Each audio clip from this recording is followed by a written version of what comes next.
Hi everyone, it's Elder Sean, the ADHD cutie, here to talk to you about pet sitting, how it is beneficial for people with ADHD and other neurodivergent brains, and let you decide if it's indeed right for you or not. Now, I know a lot of you single moms out there, 'cause this is who this channel is for. Let me back up. This channel is for Black ADHD single moms who either know they have ADHD or don't know, don't want to know, whatever the case may be, but you have children with ADHD. This channel is for you to give you education, understanding, most of all, of how your ADHD brain works or how your child's ADHD brain works, whatever you're wanting to deal with, and to give you some tips and strategies on how to strengthen your executive function skills, which will reduce your ADHD symptoms. I have found that pet sitting is one of those strategies because it includes a lot of um, things that I like to do, like traveling, being in different places, moving around a lot. That may not be a benefit to a lot of single moms, especially if you have young kids or kids that are still in school, but you can do it for the summertime. You can do it when they are on their breaks. Okay. So let's get into all of that today. Okay. My first strategy, or well, let me say my first executive function skill that pet sitting helps with is routine and structure. Now, for the ADHD person, routine and structure. Pet sitting requires adhering to a regular schedule for feeding, walking, and playtime.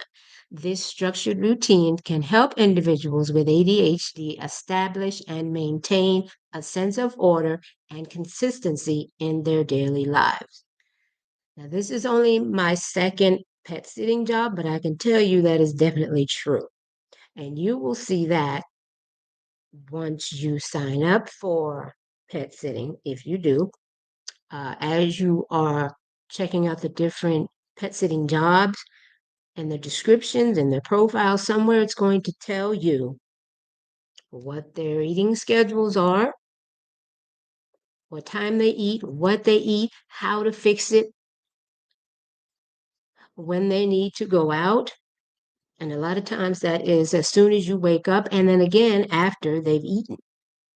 They'll let you know whether or not to just let them out or if you have to actually take them for a walk. Now, these two pet sits that I have done with the dogs, all I've had to do is let them out, but you cannot make that an assumption. Some dogs you have to walk. It depends on where the house sit is. If it's an apartment, you can't just let the dog out on the balcony or a little patio to go do his business. No, you have to read and see specifically what it is they're asking you to do. Okay. The second executive function skill is time management. So, pet sitting involves managing various tasks within specific time frame. This helps individuals with ADHD practice time management skills, prioritize responsibilities, and meet deadlines effectively. Through these house sits that I've done, again, this is just my second one, but like I said, there are very specific times that these pets need to be fed and specific times that they need to go out for their walks. Again, you have to read the owner's profile to find that information, and it can be in different parts of the profile. It may be right at the very beginning, or it could be down at the end under the responsibilities section. But again, you have to read the whole thing. I know for us with ADHD, we don't like to do a lot of reading. I, for one, am not going to read a long email. I'm just not. We can get on the phone and talk, but I'm not reading this long, drawn out email. But if you're pet sitting, you've got to read their long list of instructions, and believe me, some of them are long, more like a pamphlet. But it is what it is. You want the job, you got to read. The next executive function skill is focus and attention. Pet sitting requires sustained focus and attention to ensure the well-being of the animals. This can help individuals with ADHD enhance their ability to concentrate and remain attentive to tasks. That is very important because, again, you have to read what they're expecting of you to do. Now, you will have a video call to meet the owners and perhaps meet the pets. They may or may not go over very specific or intricate details about their pets in this video. You may or may not remember to ask questions about that, but you will need to remember and ask questions at some point. That is going to take focus and attention. You have to decrease your distractions so you can be focused in order to pay attention. On the video call, you've got to be focused and pay attention to what they're telling you. Be focused and paying attention so you can ask the right questions so you know what's expected of you. Because ADHD or not, they don't want to hear that you let their plants die because you didn't know you were supposed to water the plants. And they're going to say, well, I put it in my profile. You can't come back and say, oh, I didn't see it because you didn't see it in the responsibilities section of the profile. Again, like I said, it may be up at the very top where they're describing all about themselves and their house and their pets. They may put all that up at the top. And down at the bottom in the responsibilities, they might just tell you about the pets because that's their main priority. But the plants are also a responsibility.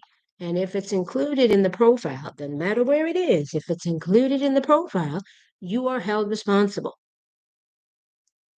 They don't want to hear I got ADHD. Oh, I got distracted. Oh, I forgot. I didn't write it down. They don't want to hear any of that. Okay. The world does not want to hear that. I'm sorry. It is what it is. But that's why I'm here to help with giving information, education, understanding, tips and tricks, strategies, etc., etc. Okay. All right. Our next executive function is task completion. Successfully caring for pets and meeting their needs reinforces a sense of accomplishment and boosts self-esteem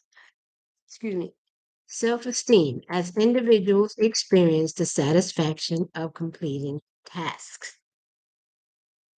If you've been following me for a while in any of my videos, you know that task initiation is one of the biggest hurdles and stumbling blocks for people with ADHD. That is an executive function skill. Task initiation, which means starting a specific task, how to get started, and task completion. Because if we're not able to start it, it's not going to get finished. It's not going to get done. You've got to know that. But pet sitting, they're very specific in their rules, or they're very specific in their duties that they want for you to do. So they're pretty much cut and dry. It's nothing that you really have to figure out. It's nothing complicated. It's probably stuff that you do every day anyway. If you have a pet, you already know how to prepare their food, when to take them out, how long to walk them. You just have to know the specifics for that particular owner as far as, do they have to mix dry food with the soft food? And is there something specific that you have to cook to mix with their food? Is there medication that they need to have mixed in with their food? It's little specifics like that that you'll have to know, but the task has to be completed. And if you've agreed to do the sit, you're held responsible to complete those tasks. Again, they don't want to hear I got ADHD and I was distracted, I forgot. Yeah, no, none of that. None of that. Okay. My next executive function is emotional regulation. Yes, believe it or not, emotional regulation is a big symptom for ADHD people. I'm not saying that old people whose emotions are just out of whack and just out of control have ADHD, but I'm saying people who have been diagnosed with ADHD, that is a common symptom. Stop judging. So, interacting with animals has been shown to reduce stress and anxiety, helping individuals with ADHD manage their emotions and improve emotional regulation. Okay, so for me, it does and it doesn't, because my anxiety comes from the unknown. I don't know these animals. Of course, every owner is going to say that their animal is friendly and calm and this and that, because they want you to they want you to come and do the job so they can go on their vacation. I do my own research um, to check out the breed of dog and the breed of cat. I do my own research to see if this is a calm breed of dog. Is this a calm cat? A lot of these pets that these people have are rescue animals. Why? Because of COVID. They were stuck at home, so a lot of people got animals when they were stuck at home, which is very beneficial for the ADHD brain. But again, you got to get the right animal. Every dog is not the right breed of dog for a person with ADHD. I'm in a couple of Facebook groups where they're saying that their pets aren't working out. The dog is more stressful than they thought because you don't have the right breed. Again, you have to do your research, thorough research. And their profiles for the owners. Read the feedback. Read what other pet sitters have said about these pets. If there are no comments or feedbacks at all, then that's a red flag. Now, if they're brand spanking new, yeah, they may not have any comments. But if it doesn't say that they're new and there are no comments, or because it'll tell you who's done the six. And if these people have not left any comments, that's a red flag. Pay attention. Focus on that. Again, if you still feel okay about it, trust your instinct. Trust that gut feeling. If you still feel okay to do it, regardless of whether they have feedback or not, do a video call. See what your gut tells you about these owners. Ask the right questions. I'll do a separate video on that. Exactly what you should be asking so there's no surprises for you or for them. Okay?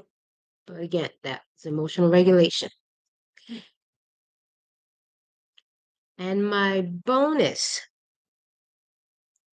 before I reveal the bonus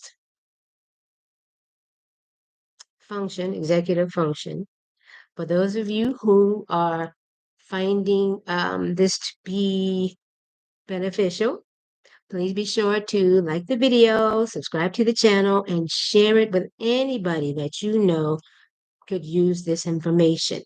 Pet sitting is a wonderful, wonderful way to travel, see the world, get out in nature, doing different things all over the world. It's a wonderful way to do that. Share this information with anybody and everybody you know. Okay. So my bonus strategy or my bonus executive function skill is physical activity. Now, I know y'all saying, I know daggone well she didn't say physical activity. I'm so sick of hearing about physical activity. Well, guess what? If you do your research, you will know that physical activity is one of the best all natural ways to reduce your ADHD symptoms because it helps to strengthen your executive function skills naturally. Engaging in activities such as walking dogs or playing with pets provides regular physical exercise. Physical activity has been shown to benefit individuals with ADHD by reducing hyperactivity and improving mood. So, physical activity is not just beneficial for your physical, it's also beneficial for your mental. Getting out there, and I'm not saying being out in the hot desert where it's hotter than Satan's toenails here in Vegas. I'm not saying being out in that heat. Got to use some common sense too. It's not good for the dogs, it's not good for you. What I'm saying is, weather permitting, get out there and take a walk with the dog.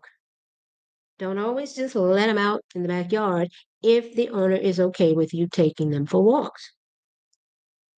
If there's a beach nearby, walk to the beach with your dog.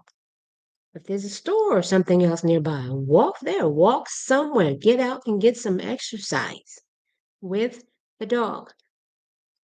If you have cats, that's even easier. You can go out on your own. The cats can be left alone for 5, 6, 7 hours sometimes. The owner will let you know. The owner will definitely let you know how long you can or cannot leave their pets alone. Pet sitting is not a job. I said job. For you to just sign up for these things and, oh, I've always wanted to go to Vegas. I'm going to do a pet sit and I'm going to go see Vegas. Because I'm going to sign up for, no. You still have a job to do. You can't leave a dog in the house or the apartment for 7, 8 hours while you're out enjoying Vegas, out on the strip, going to the buffets, going to the Cirque du Soleil shows, over on Fremont Street. No, it's not a vacation, it's a job. You can do some of these activities and events, but it has to be within the confines of the job. Don't get it twisted. Don't go on these sits and say, hey, well, the ADHD cutie, I watched her video and she said, no. Pay attention, focus. I said, it is a way to travel to get to go and do these things. But that does not mean you neglect the duties of the pet sit in order to do these things. Okay, see the difference? There's a difference. Okay, so any of you who are pet sitting and have ADHD, leave in the comments what your strategies are. Are any of these executive function skills being strengthened, and what strategies you're using to strengthen them while you're pet sitting with ADHD? Also, leave in the comments, are you taking your children with you? Are you taking your ADHD children with you on your pet sits? And if so, do you see an improvement in their mood, their behavior, their focus and attention and concentration? Do you see improvements in that? Time management, emotional regulation. Are you seeing improvements? Leave comments down below. I would really love to hear from any of you to let me know what you think about this content. Okay, so that's it for today. Tune in next week when I will talk about a shopping hack for my single mamas out there, especially for your ADHD children. So I got a back to school. Yeah, I said it. I said it, the S word. Yeah, back to school hack shopping trip for you. Tune in next Sunday for that. Hope I don't forget. Let me write that down on my. Let me write that down. Okay, but I've included links for my pet sitting logbook. This is what I created. It is available on Amazon. I put the link down in the description box. I use this to help me stay organized, stay focused. to remember my task. I write it all in here, as you can see. Okay, I'll show you one of the pages. All right, it's all in there. Okay, you put the owner's name and address here. You can write notes as far as what the closest airport is, if they're going to be picking you up or not, or if you have to take a lift. The owner's phone number. Oh, this is vet information. I'm sorry. So the vet information goes here. I have been putting the owner's information here. I put the vet information right across the top in red. All right. And then there's different blocks for the different animals you have. So you put the name and age of the animal, the breed, their meal times, the food and water that they get, if it's going to be salt food in the morning and hard food in the afternoon, etc. Whatever treats they get, favorite toys, and any specific notes and special instructions. Okay, and there's four blocks on each page for each pet sitting job. All right, again, this is available on Amazon. All right, I left the link in the description box, or you can just go to Amazon and search L. LaShawn Fairley, and all my books will come up. So I've created that one for Pet Sit. I've created a separate one for house sitters because that has different information on its pages. If you just do house sits with no pets, you may want to check out the house sitting log that I created. I created a travel log because all of my travel plans, from the flights that I book, the airports that I fly in and out of, my Lyft and Uber ride information, I do research on all that. I put that in my travel log so I can keep track of anything. Sometimes you may have a gap in between your house sits. So I may go stay in an Airbnb for 2 or 3 days. I put that in my vacation plan. So I have separate ones for different things. It's up to you. You use them however you want to. Please feel free, go to the link in the description box and buy as many as you want for whoever you want. They're great for fellow travelers, fellow pet sitters, your friends, cousins, mama and them. You're planning a family vacation, you can use it for a number of things, a plethora of different things, okay? I split them up because for me, I can't have it all just jumbled in one book. It's too much. I need it separated. And I have all the books together. Say like I might have all my books together in one big 3-ring notebook or something like that. But writing them out, putting it scrunched all together in what, yeah, no, that doesn't work for me. But again, you do it the way it works for you. Okay? All right. So again, it's the ADHD cutie. I'm out of here, you guys. Enjoy the rest of your Sunday. Have a fabulous week. And remember, be kind to your mind and to others. See you next Sunday.